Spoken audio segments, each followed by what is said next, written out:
Good evening, everyone. Thank you so much for coming to join us. Virtual audience, thank you very much for coming back to talk with me let me start again. To talk with me and Kemper Donovan about his second book for the ghostwriter called Loose Lips. I kind of dressed to match the cover. Clever of me. All very red. Right. So Kemper is actually a podcaster running the All About Agatha podcast. So maybe you'd like to update us on All About Agatha before we talk about your book. Sure. I mean, the All About Agatha podcast started as a very specific project with a dear friend of mine, Catherine Brobeck, who passed away at the end of 2021. And for those first 5 years, we actually ranked every single one of Agatha Christie's 66 mystery novels.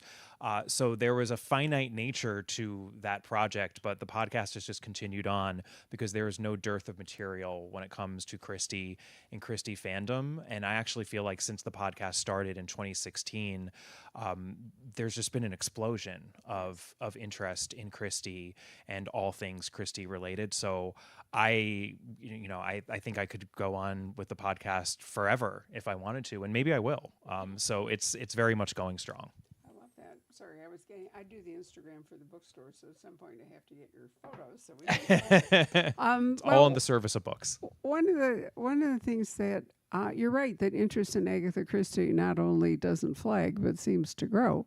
But the other thing is that there are 2 or 3 basic Agatha Christie story structures, plot structures that keep getting repeated but expanded into modern form. One of them, for example, might be a cruise ship substituting for a country house, right? Mm-hmm. And there are a lot of destination thrillers, some of which are kind of riffs on And Then There Were None, where people arrive at the wedding destination or the Ruth Ware is a big exponent of this. Mm-hmm. And then one by one, they get picked off or something.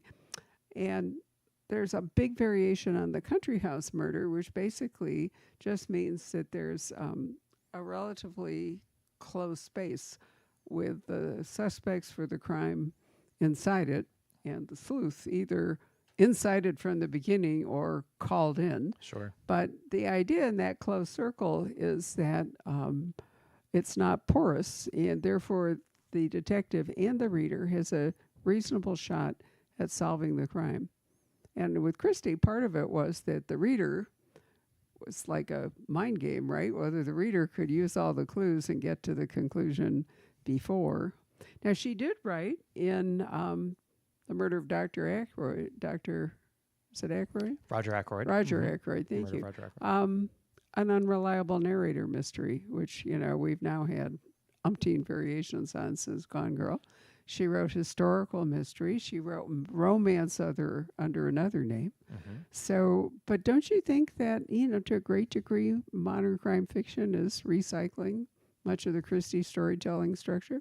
I do. I think Christie, when it comes to structure, I think Christie did it better than anyone. She didn't invent most of those structural mysteries. Actually, if you really want to dig, you can find someone either a couple of years before her or maybe a late Victorian author who did something similar, but she often did it best, and she certainly did it most popularly. I think, The iconic part of it tends to be Christie, just because maybe she still is the best-selling author. The statistic is she's the best-selling novelist ever. She sold in excess of 2 billion copies of her books. Right. Not she. Over 2 billion copies of her books have been sold. Honestly, it's so vast, it's almost hard to count at this point. No, I don't think you can. And when you think of the movies and the television and the retelling, I'm not crazy about Kenneth Branagh and the story structure that he put into Death on the Nile, or I really hated the one he did in Venice, and I think it was based on Halloween Party. A Haunting in Venice based on Halloween Party, I really did not like that. I mean, I love Venice. That was the reason to watch it.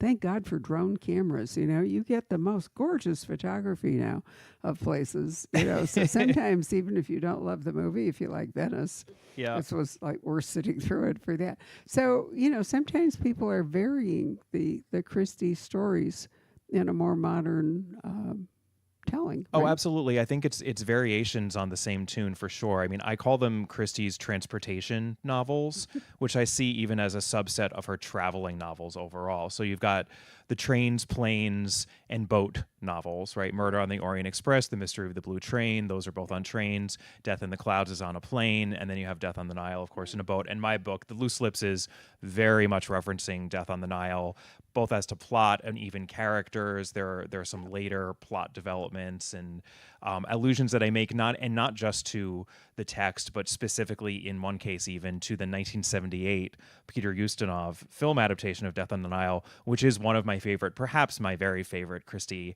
adaptation.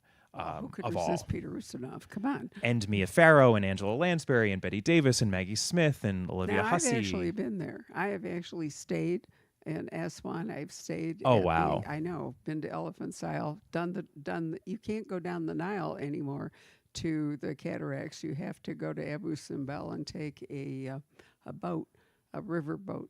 I'm sorry, a lake boat coming back because the river doesn't. You can't sail past the Aswan Dam. In fact, all the cruise advertisements about taking a river trip in Egypt, the Nile River, it's a lie. Because what they do is you meet in Cairo, and then they fly you to Luxor. So you're only on a boat for like 2.5 days from Luxor to Aswan. And the rest of the time you're in a hotel or in an airplane waiting endlessly in the Cairo airport, because I'm here to tell you that Egyptian airline, which is the only one you can fly inside Egypt, is never on time. It's never on time. But anyway, so I've been, in Death in the Nile, Elephant Isle, the whole 9 yards. Right. But you can't now sail from Aswan down to the first cataract, which is what happens in that book. Oh, but in interesting. Christie's day, you could do that because the dam wasn't built. And there's still an Agatha Christie suite in the Cataract Hotel. Did you stay in the Agatha Christie suite? No, actually, I stayed because I can't even remember. Maybe it was overbooked or something. There's a modern addition to it, which is wonderful and has much superior views because it's higher, and you can look back at the older part of the hotel, and then you can see the whole Elephant's Isle and all the rest of it there. But you can eat and hang out in and actually visit her room. It's kind of like the Para Palace Hotel in Istanbul. Mm-hmm. The Agatha Christie, what is it, room 404, something And that's like that? part of Murder on the Orient Express. No, yeah, it is. Because Christie, you would take the train to Istanbul and then carry on to Baghdad for those books. I think it's room 4. Anyway, you can't stay in it, but they have preserved it. And, you can visit it, so to speak, as a tourist attraction of the hotel. Well, I always think of the transportation novels as being a subset of the traveling ones, because I think modes of transportation do exactly what you said, which is they separate a cast of characters in a believable and concrete way. So you're like, okay, this is all that I have to consider among everyone in the world, and we can kind of have our closed circle mystery from there. But they're also traveling novels, right? And she has some other traveling novels like Appointment with Death, and even A Caribbean Mystery, which is a very late one of hers, which aren't on modes of transportation per se, but she often would set her mysteries abroad, I think, because when people travel, they do crazy things, right? It's the what happens in Vegas stays in Vegas phenomenon. You sort of, you can do something you might not do and perhaps even pretend to be someone who you aren't, and who would know because you're not among your nearest and dearest. Well, and not only that, it gives you a way, if you're like on a train, it gives you a way to bring people who are geographically disparate in where they live together. So it's the country house murder, I think murder. Has everybody here read Murder on the Orient Express? So I won't spoil anything for you. Okay, too bad for you, commercial audience.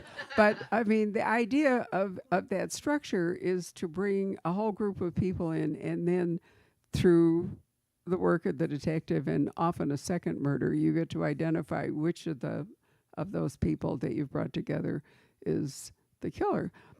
I think that the wonder of the Murder on the Orient Express is that everyone is the killer.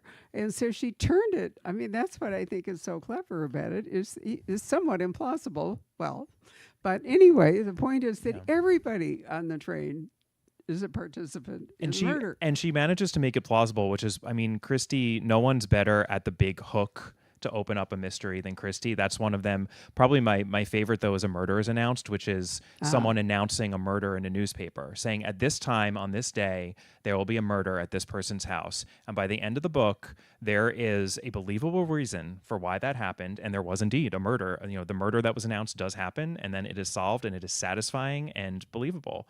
And to be able to pull that off time and time again, and Murder on Orient Express too, it sounds ridiculous when you summarize it, but when you're reading the novel, she makes you believe it completely. Yeah, and it's compelling too. I like the ABC murders, in which the plan of the ABC murders is to conceal a crime with a motive among what looks like random deaths.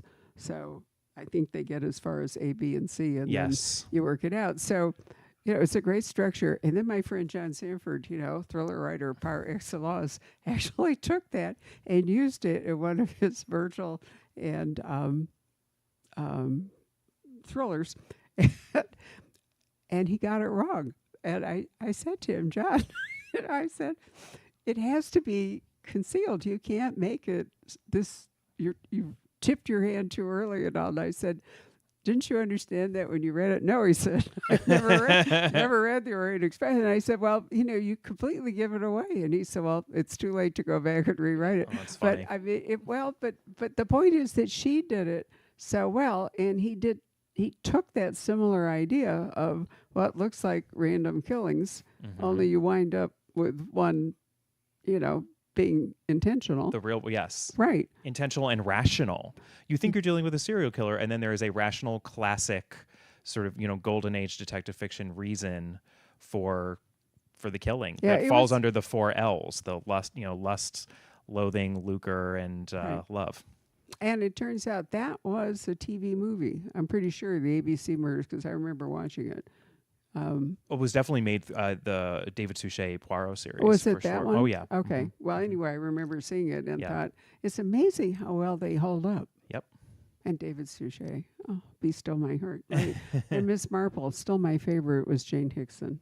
Oh, yes. I thought she was absolutely great, but now they have all new casts. But I don't think that Kenneth Branagh can hold a candle to David Suchet.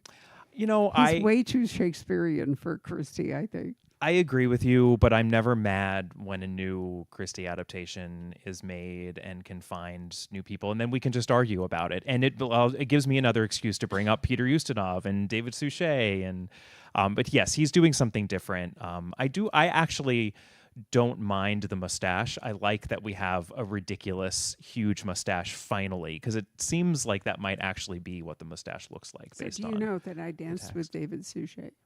At Really? Agatha Christie's 100th birthday party. It was 1990, so it was the first year I belonged to the British Crime Writer Association, and they were celebrating Christie's 100th birthday in Torquay, which of course is where she was from. And we got to go to Greenway. Matthew Pritchard gave me a personal tour of the house, which was absolutely great because we got there early. There was a flower show at the church, and the British Flower Show, what they do is the floral arrangements have to reflect, in her case, one of the book titles. So it wasn't that hard to work out a mirror cracked, okay? That one was fairly simple when you saw the way the display was. Some of them were really tricky. But anyway, on Saturday night, they had a banquet and dancing, and Saturday afternoon, the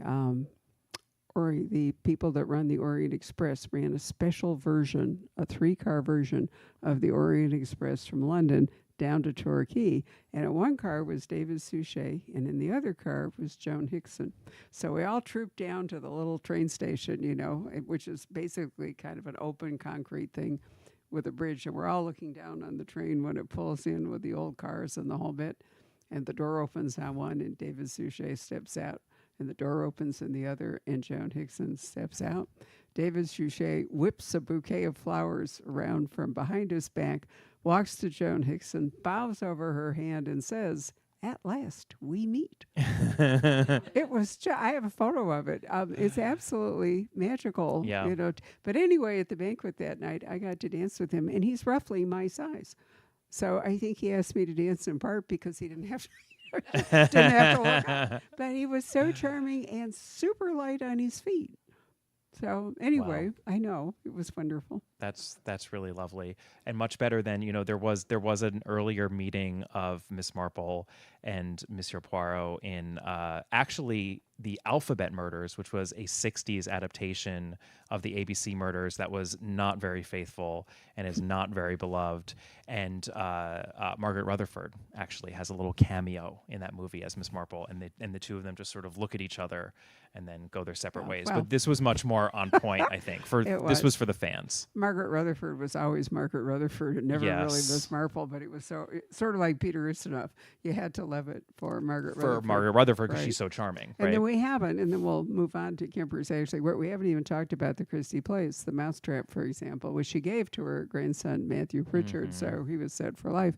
But they did, at the 100th birthday party in a theater in Torquay, they did put on one of her other plays, which I have to say, the plays weren't all that great. They're really creaky by modern standards. Some of them are. I don't totally agree with that, but I think some of them I've only seen 3. So. Oh, okay. I mean, right. she really wrote, and there are a lot of them that are unpublished, and some of the earlier ones are actually quite interesting and give a little bit more of that Mary Westmacottish, I think, angle into what fascinated her and what she was really thinking about in terms of, her own past, and especially her sort of tempestuous first marriage. And there's a lot there. There's a lot in the plays, but they're not for everyone. We'll put it that way. All right. So The Busybody was Kemper's first book, published last year when you were here. Yes. And it does borrow the Agatha Christie country house murder structure in that the action takes place within a house. And describe your protagonist, because she's back.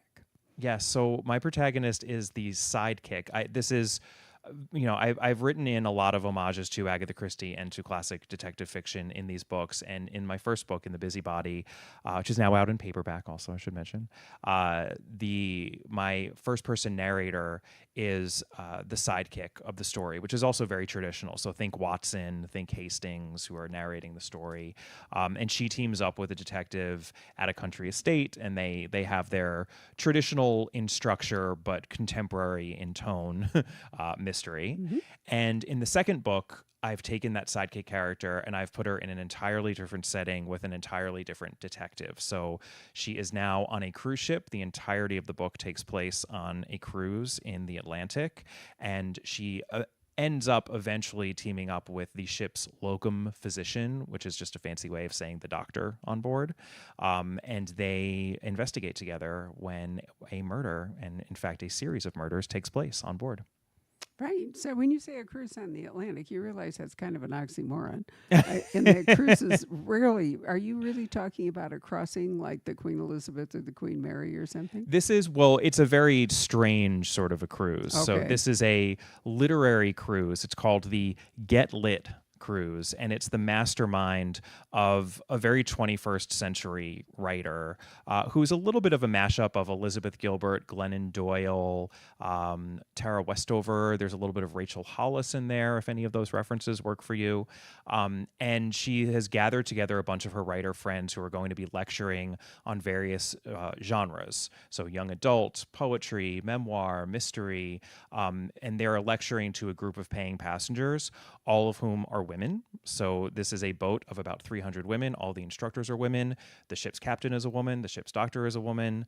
There are a couple of men on board, but for the most part, this is an all-female cruise, and they are going to essentially be going out into the Atlantic and then idling and coming back into New York Harbor, and just engaging in these lectures for a week.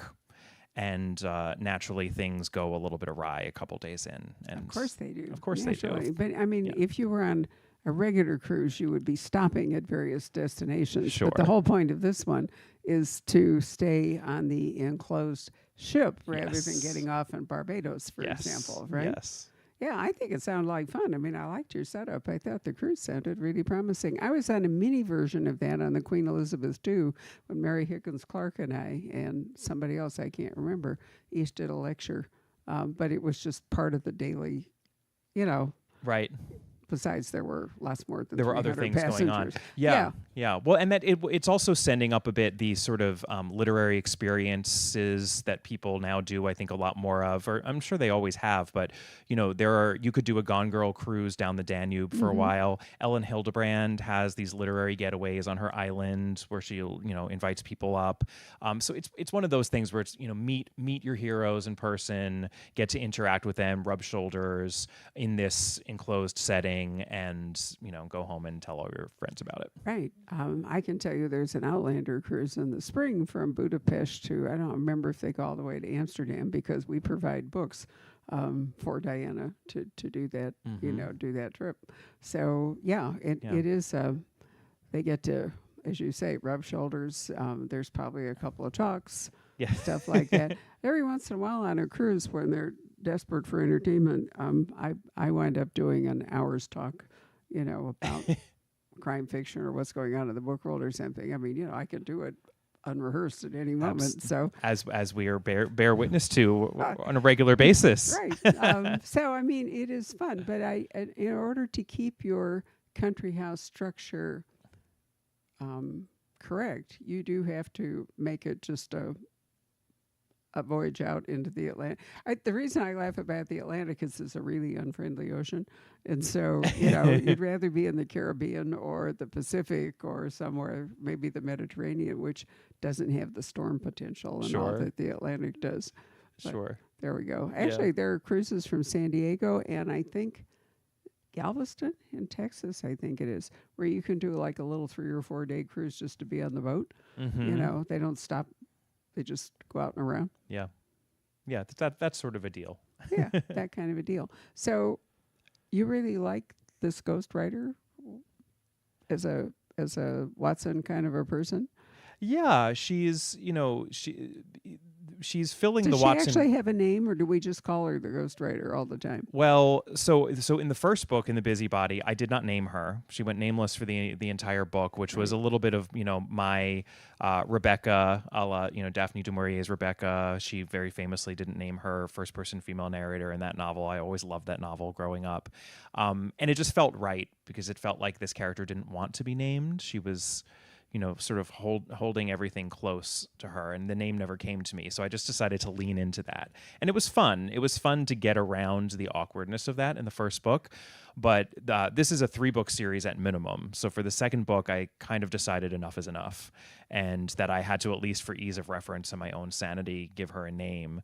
So in the world of this book, because I can't help myself from getting meta in a very playful way, a little metatextual, this narrator figure has actually published The Busybody itself. So my first book is a book that she published and wrote herself, because it always does kind of bother me in the Sherlock Holmes stories, and even in Christie's Poirot stories, there's always some confusion as to, well, is Hastings actually writing these stories and is he publishing them? Because occasionally he references that, believe it or not, that he's publishing the stories. Watson really references it. They do seem to be actual published stories written by Dr. John Watson in the world of Sherlock Holmes. So I just was, I was very clear about that, and I put some clarity into that, and I said, okay, she has published that book, but of course she would do so under a pseudonym.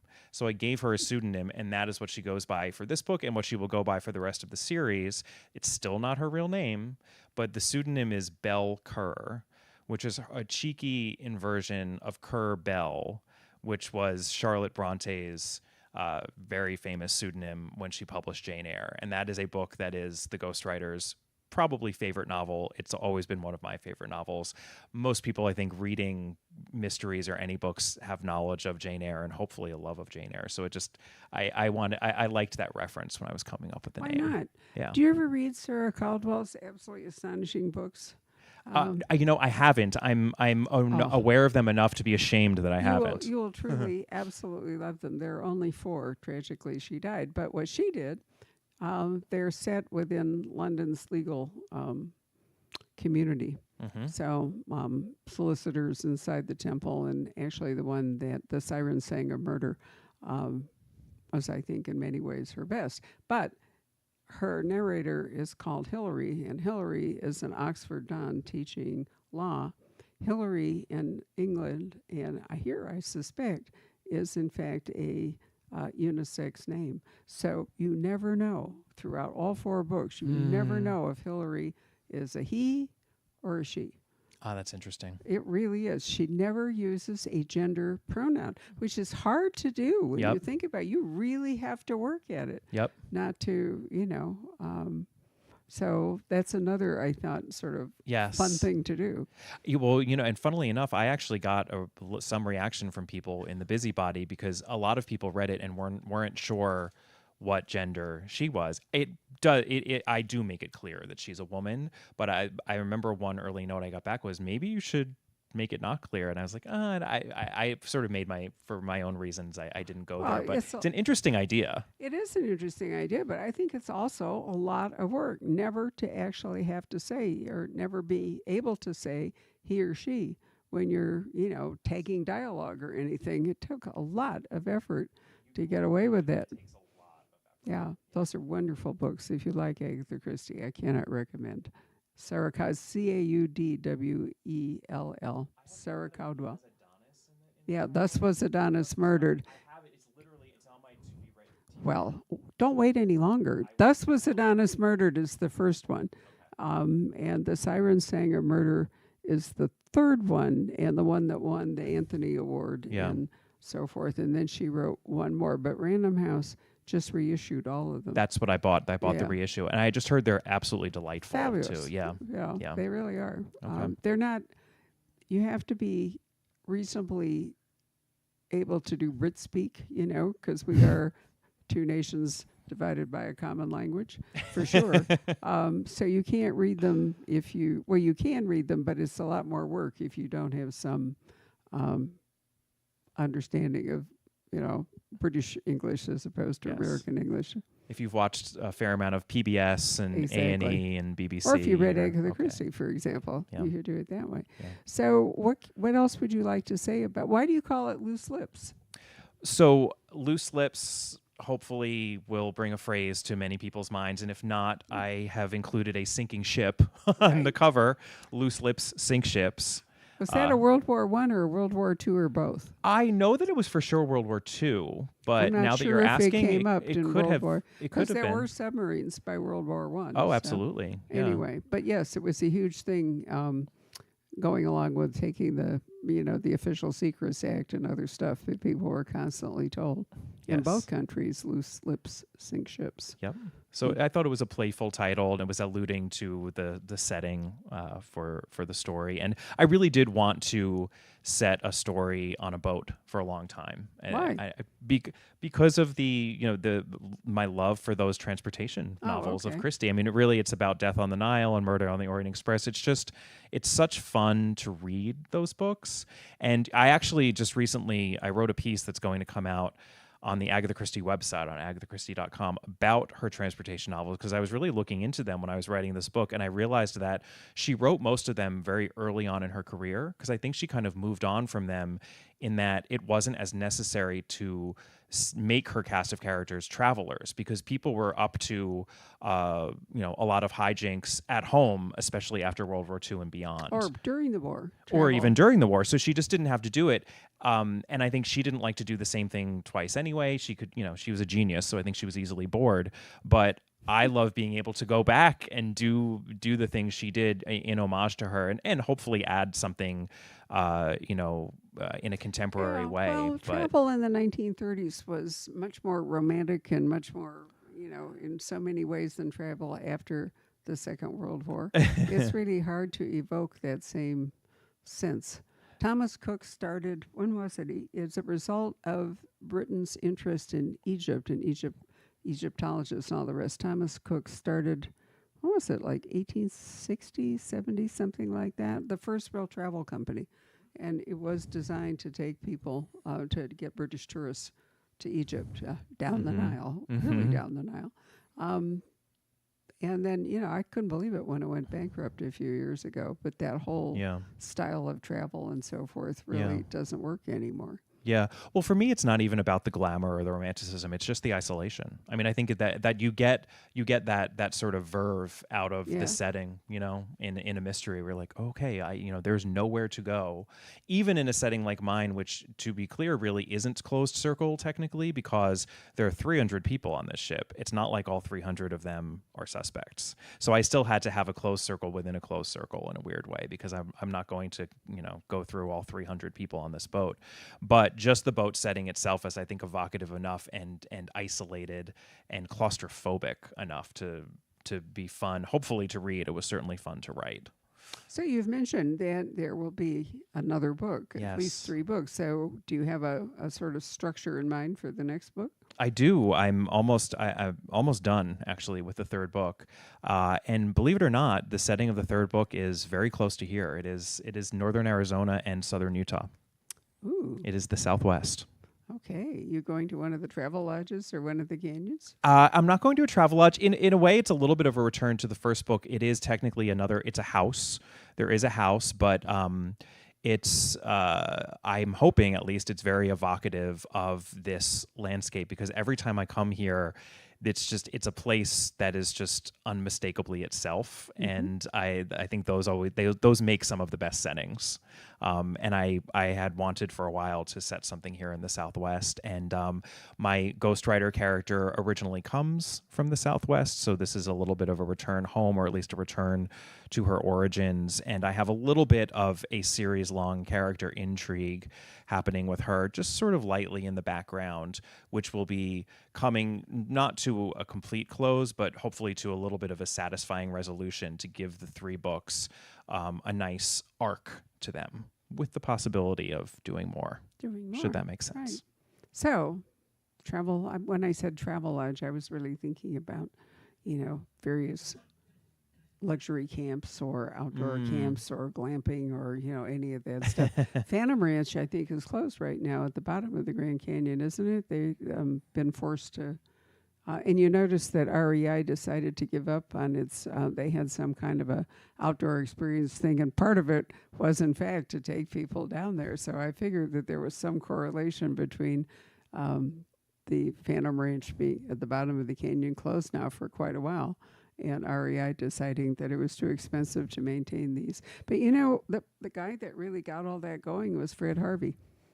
He was the first one to, when trains would stop, he had a version of the Harvey Girls, and, they would transport people up to the canyon. Mary Calder, who built La Posada up in Winslow, also built, what's the name of the lodge in the South Rim? I can't think of it at the moment. Anyway, she built, and that was the Fred Harvey Lodge there on the South Rim of the canyon. That there are now more, but that's the original one. So that's why I thought of it, because there were these places. It sounds like a great setting, yeah, where you could in fact isolate people and something like that. You're not going to tell us anymore, so I was trying to pry him out of it, but obviously not going to do that. So you have really taken to this writing game, haven't you?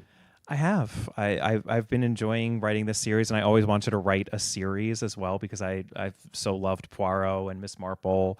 I would actually love to do a standalone after that, because I also do love Christie's standalones and other mystery standalones. It's kind of a separate endeavor. I think of it that way, and I'd love to tackle that next. Something I really love. Patrick, you can look this up for me in the back room. I think it's just called Marple, but it is a... I think they're 10? 12. 12, actually. all right. Mm-hmm. 12 writers, modern writers, writing Miss Marple. Mm-hmm. Starts with Val McDermott, and she rewrites Murder at the Vicarage, and the vicar is the focus, or the not the wife, but the vicar in this one. But, they even brought her to New York in one, and, I mean, it was really...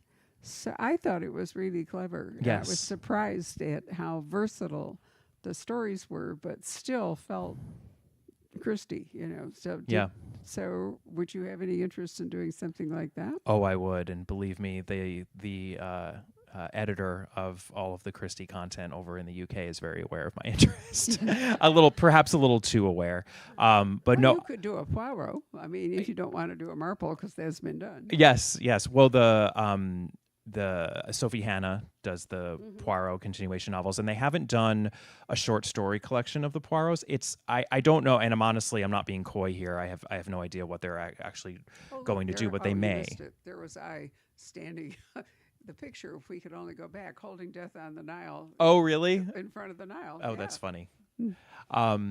But yes, I actually loved that Miss Marple short story collection because I think it was so, it just gave you a sense of what's possible when all these different writers put their mind to a creative task. It was like a creative exercise, and reading it was just like, oh, let's see the direction that Lucy Foley went in versus Val McDermott versus Ellie Griffiths, and like their writing style, but also, you know, where they went with the character.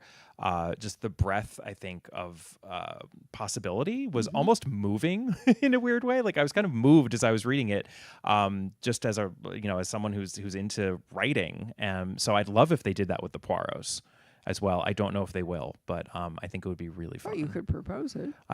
Believe and even believe though me, Sophie is writing the Poirots, you're not talking about writing a Poirot. A novel. It would be a short story collection. Well, and it would also be in the style of, or whatever it is, although somebody might, Sophie, for example, could write an anchor story about.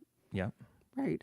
Sophie, I'm writing to you. This is such a good idea. Sophie, please. Let's talk about it. I actually ended up writing the last chapter in a whole Bloomsbury book. And the only reason I never mentioned it to you is something like $245 a volume because it's an academic thing. But so I got together myself, who wrote a long piece about traveling with Christie and all the places around the world I have run into her, whether in Istanbul at the Para Palace Hotel or in Aswan or, at her own home. And Ragnar Jonasson, the Icelandic mystery writer, has translated all of the Christies into Icelandic. He's a huge Christie fan. So he wrote a piece. Martin Edwards, the editor of the British Crime Classics, wrote a piece. I'm trying to remember. There was a woman who had written, an Australian woman. I can't think of her name now, but I had read her debut book, and it was a variation of what we're talking about in a campground, a luxury campground in Australia. So I asked her to do a reminiscence, and I think it might have been Rhys Bowen who contributed something. So. Was this the one? Did Jamie Berntal edit this one? No, Mariana Evans. Well, Mariana Evans and Jamie. Yeah. Yes. Okay, so that's me. The last chapter. Yeah. And that's why I still remember all these places that I have been with Christie, because I had to write it, and so it's stuck in my head. It's a great compilation, actually. I have it, and it's not super easy to get, unfortunately, because it was intended entirely for a university audience. It's Bloomsbury Academic, and that's why it's so expensive. Yeah, but I think a lot of people would like all it. About it, so you could own a copy of it. But I felt like that was a step too far. But to do that, I reread Max Mallowan's. Not only Come Tell Me How You Live, which is my favorite Christie of all time, which is her book writing about when she met Max, but I also read her autobiography about her childhood in Turkey. But I had not read Max Mallowan's memoir from his perspective, what it was like to meet her and to live with her. And that was absolutely fascinating. I found it somewhere and grabbed a copy. So to write that, I reread all that stuff. And I was so... Have you read his memoir? Mallowan's memoirs? Oh, yeah. Yeah. I mean, and you've read Come Tell Me How You Live, Oh, of course. Right? So yes. Isn't it intriguing to see it's like, the same situation from two different perspectives, which is what we get in a lot of fiction, but these are both memoirs. Yes. Both from knighted members of the knighthood. And the British have an annual crime fiction gathering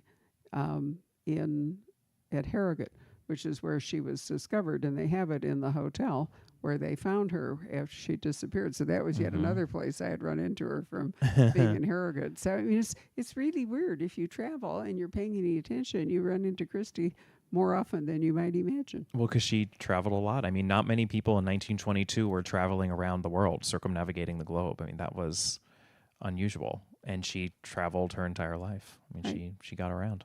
I'm going to give a plug for one more book, which I've written up in the book news. It's called The Woman on the Orient Express. And it's written, I think her name is Ashford, Jennifer Ashford. And basically, she imagines Christie post-divorce, but before she's met Max and all, and she boards a train, the Orient Express, and meets people on the train, and there's a mystery to solve. But what's totally fascinating about it is one of the people on the train is Catherine Woolley, who, not then Woolley, but she and her husband Leonard Woolley were archaeologists who were digging up in the area that Max Mallow, and then that's how she met Max in this book, was that he worked for the Woolies. For the Woolies, yeah. Yeah, digging up. I've been to see his stuff in the British Museum. Anyway, if you're a Christie fan, I can't recommend it highly enough. It's a paperback, and we keep selling out of it because I love it, so I keep reminding people to read it. I bet you haven't run across it. So it's called The Woman on The Woman on the Orient Express. Okay. No, I have not. Yeah, it's great. I'll see if I can find one I'll before you leave. I'll take one. Right. Okay. So how about questions from the audience? Any of you? You're now stunned by everything we've had to say, right? Anybody have a question? How did you start your writing career before Christie and Anderson? Sure. I published one book before I started the Agatha Christie podcast, which was not a mystery. It's called The Decent Proposal. I published it through HarperCollins. It has some suspense at its core, and I think now I realize I wanted to write a mystery, but I wouldn't allow myself to write a mystery. It was before I tapped into my real love of mystery, which I had since I was a kid, but I just hadn't, I think, realized how strong it was and how important it was to me.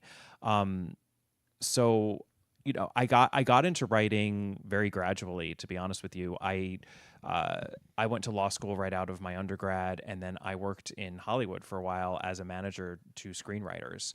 And I did that because that was a more creatively engaging career than just going straight into law. But it took me a couple of years to realize even that wasn't quite creatively engaging enough. And that's when I started to write on the side. And I do have to say, you know, this is not a very romantic reason, but the only reason I started writing novels and not screenplays is that having spent as long as I had at that point in Hollywood and knowing how the sausage was made, it was very hard for me to engage creatively and with the optimism I think you need to have when you start any writing project, knowing how hard it was to get a movie made. Had I worked that many years in the publishing industry, I'm sure I would have felt exactly the same about writing a book, and I probably would have started writing screenplays or done something else. So it was like my little side project that I could just do in my own fantasy world. And then that very slowly became that first book I published. And then I started doing the podcast. And then I think I just got a better handle on the kinds of books I actually wanted to write. And that's how I started doing this mystery series. Anyone else? Patrick, do we have anything that you'd like to bring out from the back room, the media room, we call it? It's actually intended to be a handicapped bathroom because the bookstore is 3 art galleries. So we have a real bathroom where the chair and the little phone booth, that was a handicapped bathroom. And then the media office is a handicapped bathroom. If we ever leave, they'll have to go back and restore the plumbing. The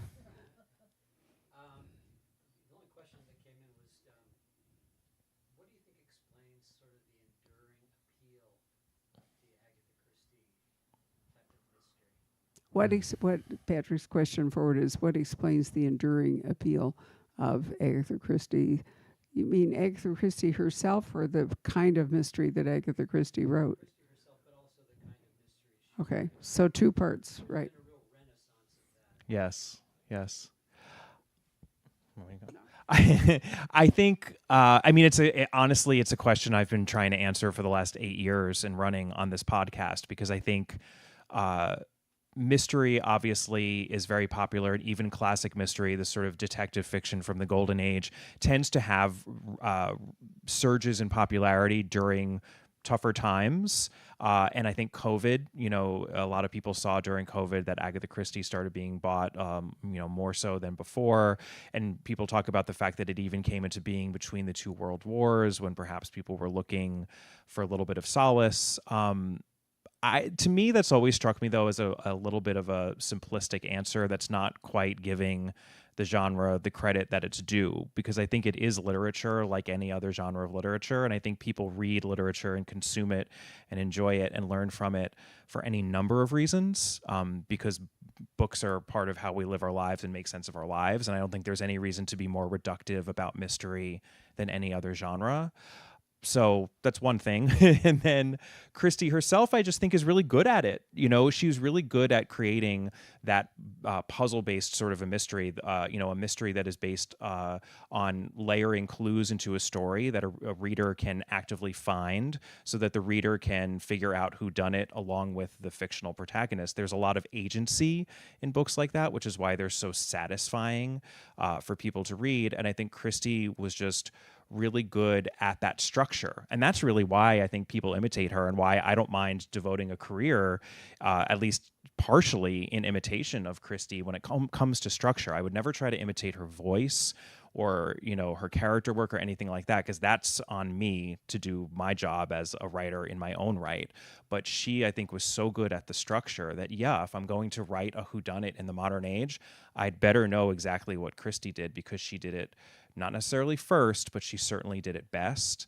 And I think we can take from her example and continue to make stories that are as satisfying as hers, hopefully, even though they're speaking to more contemporary themes and predilections, et cetera, which is what she was doing too. I mean, she was writing for her audience, so you can continue to create those stories and write for yours. But she was really good at it. She's a genius. People tend to, I think, still sometimes think that Christie is not a good writer because she was such an unusual writer, and her books are written, in her own way. And part of that, I think, is just a little bit that, again, people just dismiss genre fiction, and mysteries are genre, and detective fiction has often been written by a lot of women and enjoyed by a lot of women, and unfortunately those things get dismissed sometimes. But she's a genius. That's why she has endured as much as she has. I'll add a footnote to that too. I think in unsettled times, such as we are currently living through, Christie's books, there was always the certainty that the world would get reordered. There was always a solution to the crime. There was always a bad guy, or perp, wasn't always a guy by any means, brought to justice. And it's comforting to think, that there is that kind of order in the universe, in that, I think the whole time she wrote, when did Britain abolish capital punishment? It was while she was writing. I believe it was in the 60s. Yeah, I believe. A huge amount of her work was written when Britain still had capital punishment. So, when she caught in Death on the Nile, when she solved that particular crime, and the British didn't mess around with appeals either. I mean, it was often like 3 weeks, between the Black Hood going on the judge and sentencing people to death and the execution. They didn't have this sort of endless cycle of, appeals and so forth. They were pretty straightforward about it. So, which I'm not saying I'm in favor of. I'm just saying that that's how it was. Miss Marple was a big fan of capital punishment. That's true. But, so at a time when, justice seems to be uncertain at the moment, way uncertain at the moment, I think reading about a time when it was certain, even if occasionally probably got the wrong person, but nonetheless, I think that sense of order is very comforting. Right. Anybody else? Have you ever traveled on the Orient Express? I have not. I would They love to. started it again this year, and I am signing up because it is now. I didn't want to do it when it was just like Venice to whatever, because it's a huge amount of money for like an overnight on the train. But now it's going from Istanbul to Paris, I think it is. So I am going to, and they've restored the cars. What is the train that goes from Vienna to Russia, Moscow, or? You talking about Moscow all the way across to Vladivostok? Yeah, no, it starts in Vienna. Because I took it from Vienna to Trieste. I was in a meeting in Trieste, I got off. But it took I think that was a part of the Orient Express, but it didn't go as far as Istanbul. I mean, the original Orient Express, you went from London across, I guess there was a boat train across the channel, and then you went all the way to Istanbul. So you wound up going down through the Balkans and stuff.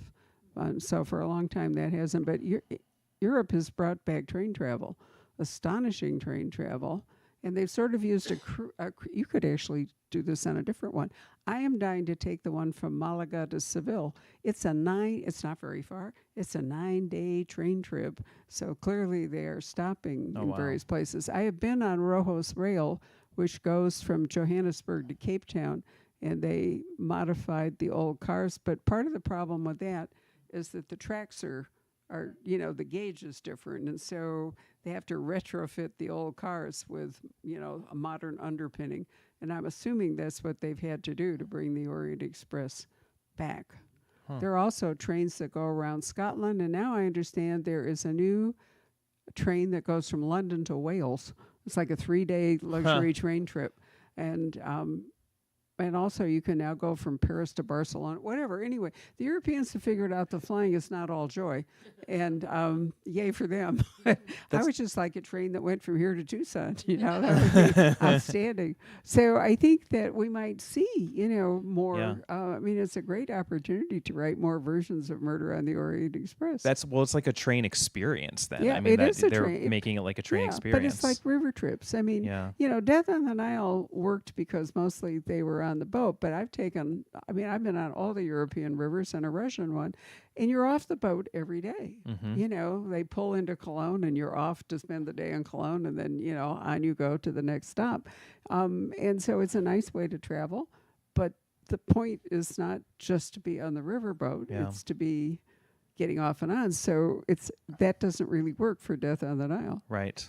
I'll say, if you want to hear some weird fun facts about Agatha Christie and the Orient Express, I recently provided color commentary for this PBS SoCal YouTube series where someone is playing the video game adaptation of Murder on the Orient Express, and I'm sitting there watching them play the video game, chatting about Agatha Christie and the Orient Express, and this is PBS trying to create content for the internet and get with the times, which I was very happy to do as a longtime there PBS was a viewer. video game. Oh, There yeah. really is. Wow. It who was knew? impressive, I have to say, too. I mean, it was very obvious that the creators had read the book, were very familiar with it. They had to do a great deal of invention, though. They created a couple of new characters, but it was interesting. I enjoyed it.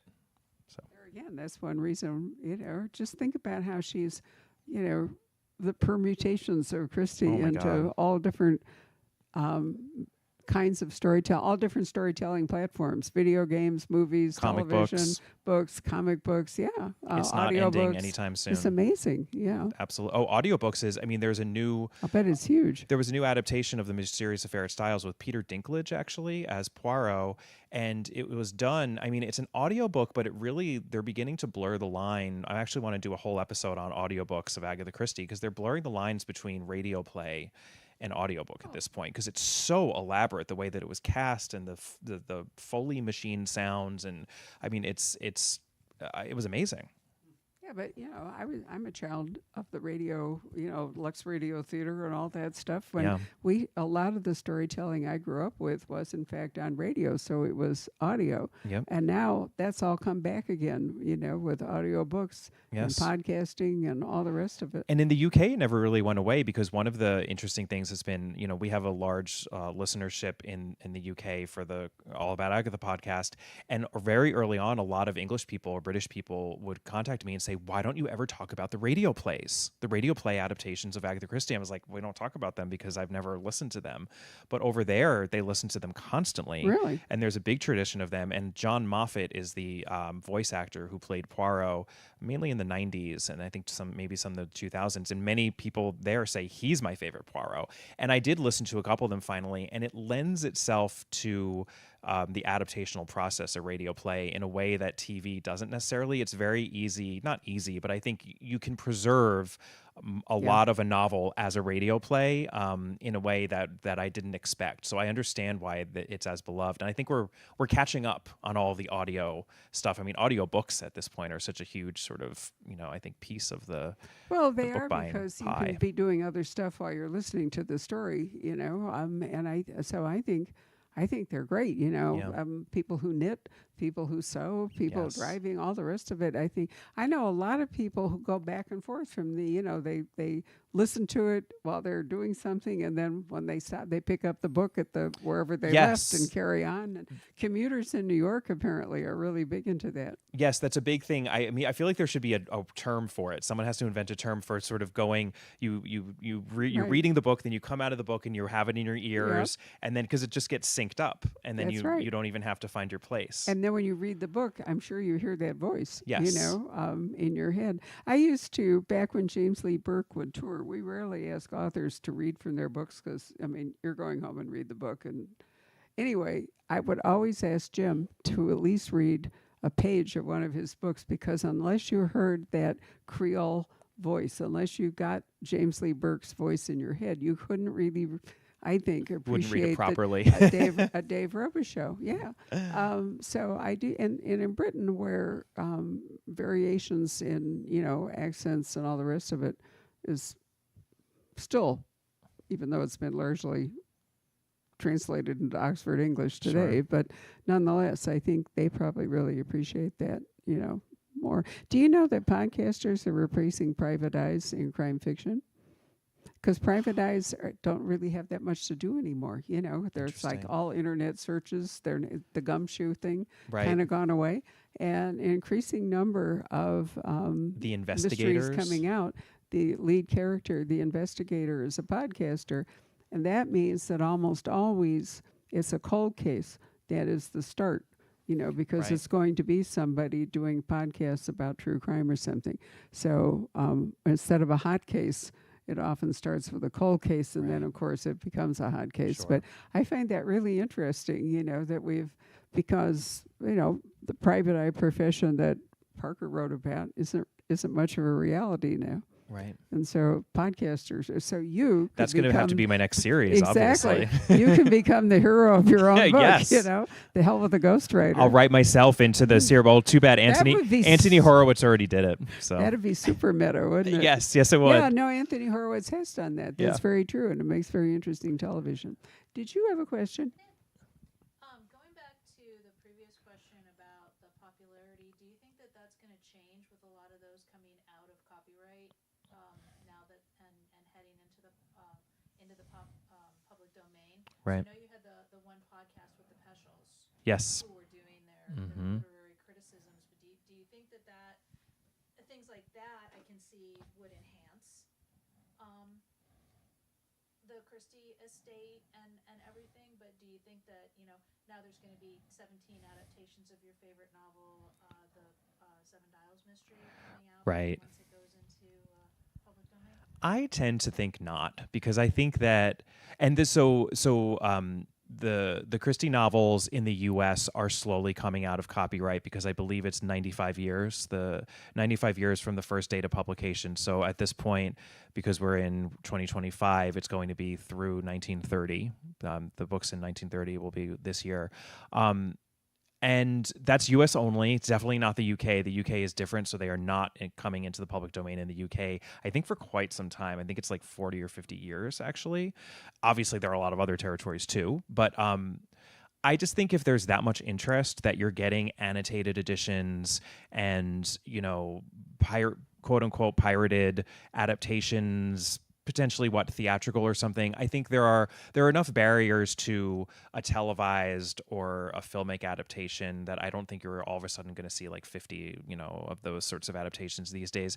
And I think it's just reflective of the continued interest in Christie. So I think, there might be a couple of books that maybe the estate in the UK is rolls their eyes about in the US, but I don't think that that's taking away from sales in a significant way. I think if anything, it's probably going to enhance that. But I'm curious what your take is on that, because you're a Well, bookseller. I think the Christie estate has a lot more control than you might think, even if books are coming out of copyright. They Yeah. are a pretty ruthless organization. Right. I would, as a bookseller, I would stick to the authorized, to the Christie's. HarperCollins. Yeah. She had a different publisher, and moved to Collins Crime, which was the British imprint, A Christie for Christmas, went on for like 50 years or something. Yeah. Right now, both Collins and I'm trying to think, is it Random House? Anyway, there are two different publishers that are putting out Christie's as Christie wrote them. And so those I'm not sure that coming out of copyright is really going to move the needle much in the sense that these other editions are already out there. But I would stick to the authorized or original editions rather than bringing in. I'm fine with Marple. I mean, I thought Marple was great, that is that kind of a thing. And we might see more of that. But I don't see any reason why I would take a Christie published by some random publisher. Right. But you can see that stuff if you go on Amazon or even Barnes & Noble. Sometimes you will see a lot of classics in various forms, many of which are frankly poorly done. Oh. They're print on demand or they're... and then sometimes people want to do the upscale version, where they put them into leather binding, and all the rest of it and try to... So that might be where you would see the most action would be in the... upmarket versions of Christie rather than the paperback versions. Like collectibles and things like that. I do think that because there's so much fandom around Christie, in that it's a small fraction right now that's in the public domain, you're probably not going to see that happening until almost all of it, and really all of it, is in the public domain. And because Christie was as prolific as she is, we've got about 45 years until we get to the books through 1976 that will be available. Are you sure it's 95 years? I thought it was 75. Yeah.